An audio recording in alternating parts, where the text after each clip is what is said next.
the 13th of June 1940, the Germans take Paris, perhaps Hitler's most satisfying victory. An armistice is reached and France is split in two, the north under direct German control, the south controlled by the French Vichy regime, a puppet government all too eager to collaborate with the Nazis. Both governments immediately enact anti-Jewish policies.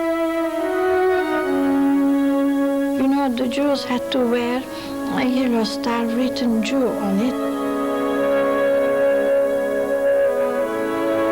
And they were not able to enter anywhere with the star. They were not able to go to parks or to cinema or to shops also.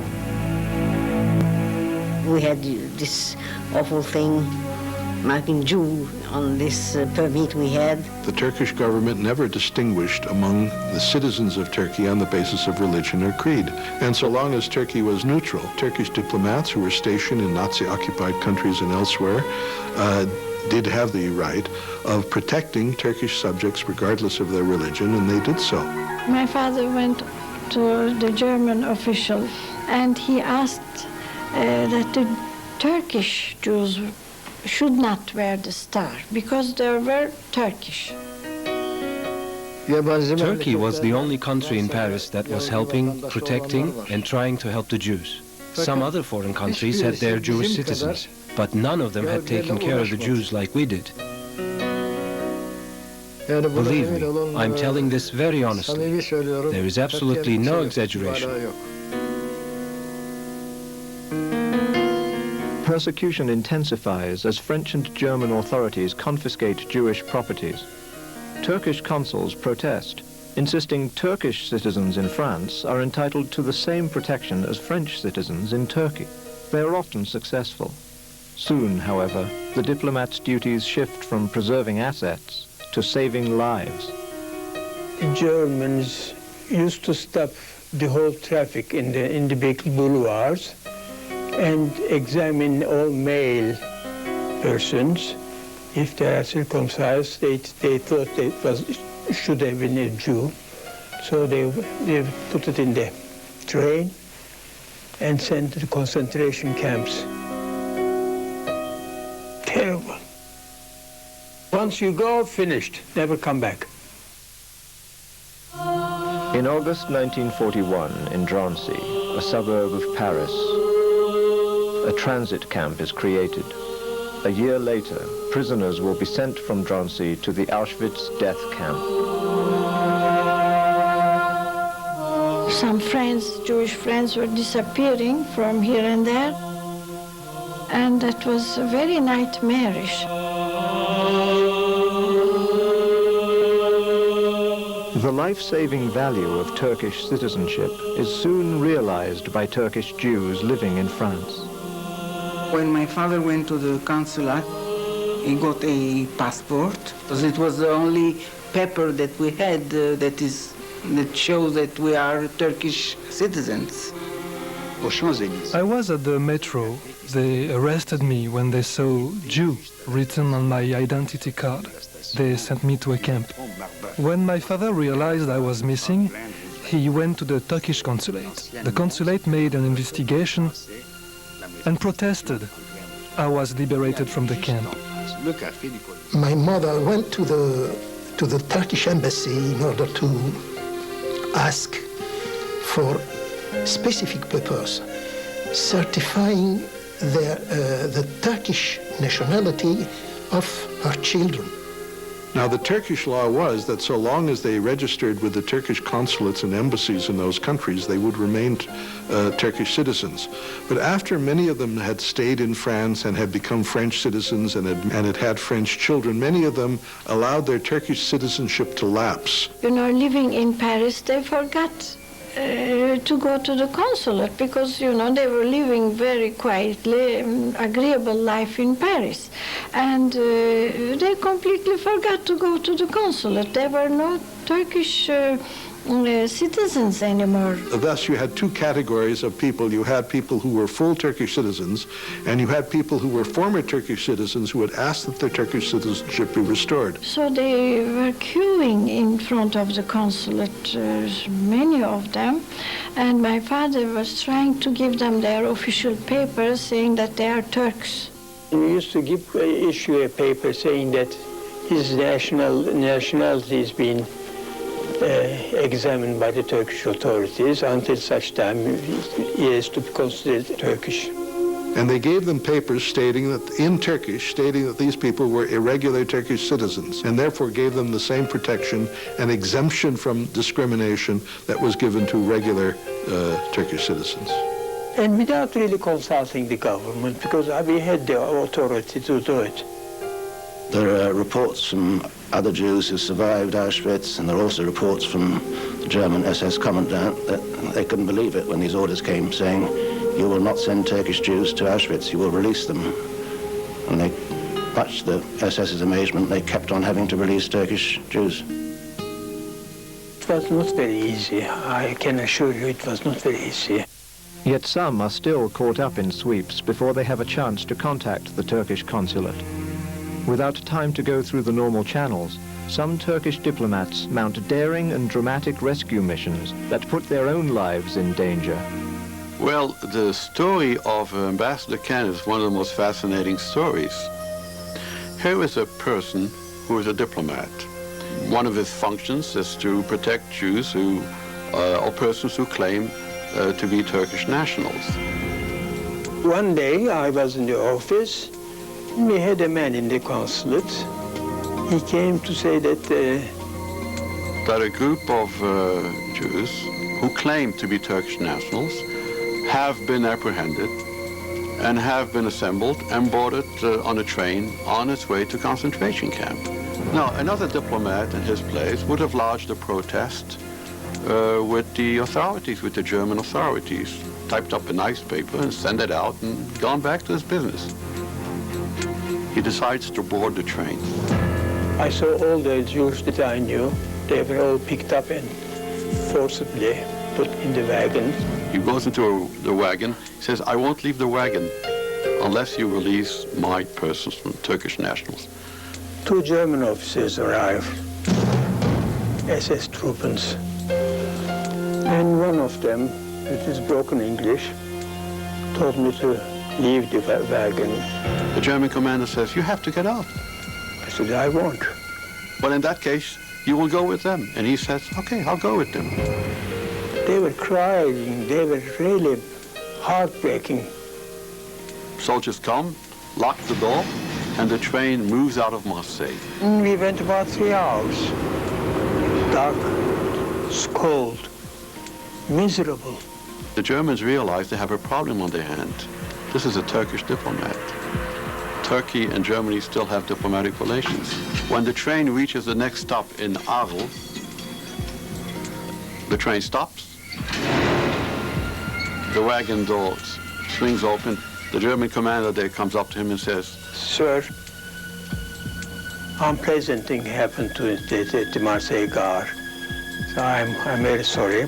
Take your persons off the train. He takes his group. Nobody checks whether these are actually his person. He takes them off, goes to the phone, calls up his office in Marseille, orders to bring several vans, and these people are brought back to Marseille. He saved 50 to 70 persons. Anyhow, I got all the Turks down. That's about all.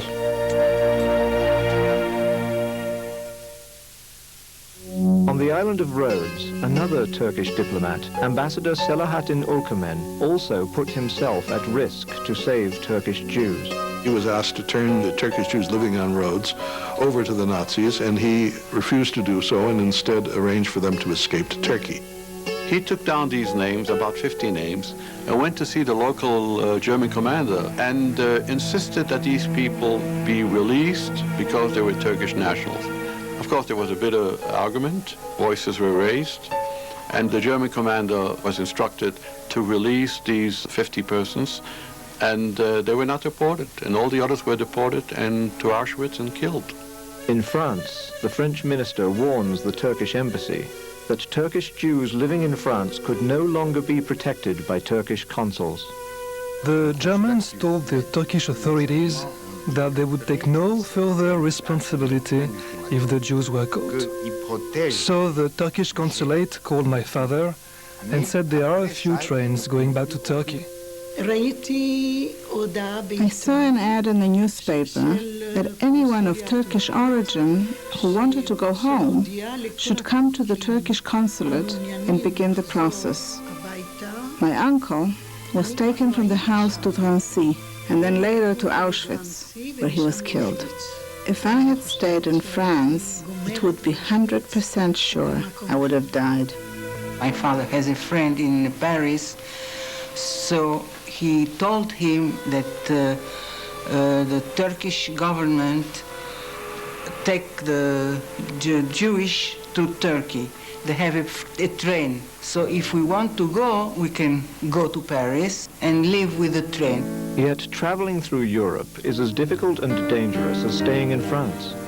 Some countries delay the trains even as Turkish consuls desperately try to expedite their passage. I mean, you literally had people in trains passing other trains, taking thousands of Jews to death camps and coming to the border and being able to cross, and for the first time in years being able to feel that their lives were not in imminent danger at every moment.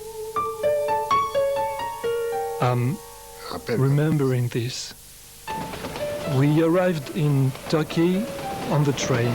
One woman started crying, "We are in Turkey! We are in Turkey!" Finally, we understood. All the Jews, our family, everyone was dead. I was alive only because I had a Turkish passport. I owed my life to Turkey because I was liberated from the camp because of my Turkish nationality. The rights and privileges of citizenship abroad are only as strong as the diplomats who protect them. Well, I feel very happy to have met Mr. Rousseau, a person that my father was able to save. A continent away from France, the Jews of Palestine also have their eyes on Turkey.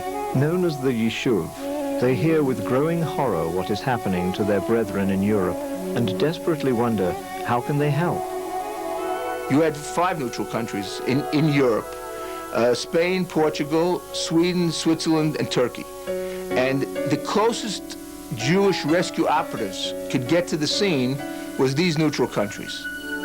Turkey's location near the Axis states of Bulgaria and Romania, which were not occupied by the Nazis, meant that the potential for rescue in those places was higher, and the fact that the Turkish authorities were willing to countenance the presence of these emissaries also made it possible. To lead the rescue operation in Istanbul, they choose Chaim Barlas. Previously in charge of immigration for the Jewish agency in Geneva, he is well aware of the severity of the Jewish situation in Europe. If I use the word desperate, he writes, it is not enough to express the cruelty and the torture and above all the risk of being shot as a dog to which our poor brethren are exposed. Barlas arrives in August 1940 and immediately sets up an office in Istanbul's Pera Palace Hotel.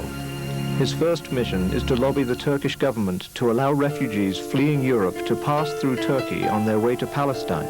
At this time, travel from country to country was extremely difficult. You had to have a visa in advance. Countries wouldn't let you in unless you were going to pass through them somewhere else. It was an extremely different process, and that difference alone is responsible for the deaths of hundreds of thousands of Jews. In 1940, the Turkish government passed a law that any immigrant who had an end visa which means that he had a permission to enter any country, could get a transit visa for Turkey. Now, Turkey was in desperate straits during the war because it was blockaded, and there was very little food and clothing available for its own citizens. The Turkish Jewish community, financially weakened by the wealth tax, which impacted disproportionately on minorities, was as generous as its means permitted. Turkey felt it could not take care of large numbers of refugees, and therefore it accepted the refugees only on condition that they pass on to other countries. Yet other countries make it virtually impossible for them to get visas, especially the British who control Palestine. Facing all but certain death in German-occupied Europe, Jews have little choice. Many go, hoping that even without proper papers, they will make it. And they did it just out of desperation. Initially, some are successful. Ships carrying refugees, such as the Turkish Sakarya, make it to Palestine. But as the Nazis force more Jews to flee, the British put more pressure on Turkey to deny them entry. It is a situation destined for disaster. In December 1941, the SS Struma, filled with Jewish refugees fleeing Romania, is towed into Istanbul harbor. And they were not ready to let the people off the boat unless they get the visas or the certificates to Palestine. While Turkish officials attempt to secure permission from Britain to allow the ship on to Palestine, the passengers remain trapped on the Struma. We never thought about reaching Palestine. We thought about getting out of Romania. That was the key. We had very little food, very little water. We were filthy. We were constantly one against each other. It was a desperate depression. Basically, I think we smell death. After 2.5 months, and with no agreement reached with Britain, Turkish authorities tow the engineless boat out to the Black Sea and cut it loose. Now, we don't really know what were the considerations of the Turks. For reasons that are still unclear, the next morning a Russian submarine fires a torpedo at the Struma. I remember of suddenly being thrown in the air and then fell into the water. I surfaced and there was no more ship. 24 hours later, Turkish sailors pull Stolia from near freezing waters. With the help of local Jews, such as Simon Brod, he makes his way to Palestine, the only survivor of more than 750 passengers. The documentation shows more that the British were to be blamed because they pushed the Turkish government into letting wrecked ship go. Sometimes there were mistakes. It is a very white line with a few black dots on it. With the whole of Europe and other countries also, it was a black line with red dots on it, and they should be ashamed of it. As a result of the Struma, escape by sea virtually ends at a time when it is needed most. In the spring of 1942, ghettos are emptied as more death camps come online. In Palestine, the Yishuv watches the situation deteriorate, more desperate than ever. The Jewish Agency in Jerusalem did not think until that point that there was any possibility of helping European Jewry. It was only at the end of 42 and early 43 that they became convinced that this was a possibility. The Yishuv then sends emissaries to join Chaim Barlas in Istanbul. Among them are Akiva Levinsky and Teddy Kollek. They have one goal: rescue. The Turkish intelligence service agreed to the presence of a group of Palestinian Jewish emissaries from about the last months of 1942 on. They didn't have to do that. I went to Turkey because it was a neutral country and we had contact from there with the Jewish underground. But Turkey's neutrality comes under intense pressure. Germany warns that Allied fighter planes on Turkish soil will be considered an act of war, precisely what British Prime Minister Winston Churchill has in mind. Desiring a supply route to Russia through the Black Sea and air bases to bomb Romanian oil fields, Churchill seeks an alliance with Turkey. At the secretive Adana Conference in January 1943, he pressures President Inonu to enter the war. Turkey had suffered tremendously during and after World War I. The economy and the countryside had been devastated. It was in no position to fight a modern military force. It knew that if Germany invaded, it would not be able to resist. As the leader of a war-fatigued country, President Inonu expresses his fears of German air invasion and sidesteps the issue of Turkey entering the war. 10 months later, at the Cairo Conference during December 1943, Churchill tries again, this time bringing heavy reinforcement. We were coming into contact directly with the presidents of the two big allies. Accompanying President İsmet İnönü is Foreign Minister Numan Menemenoglu and his young nephew Turgut Menemenoglu. We wanted the allies to win, and we were ready to do our part in this victory, but in a useful way for everybody of our side. Despite the Allied pressure, Turkey maintains its neutrality. A neutrality that enables the Jewish Agency to continue to use Istanbul as a base of operation.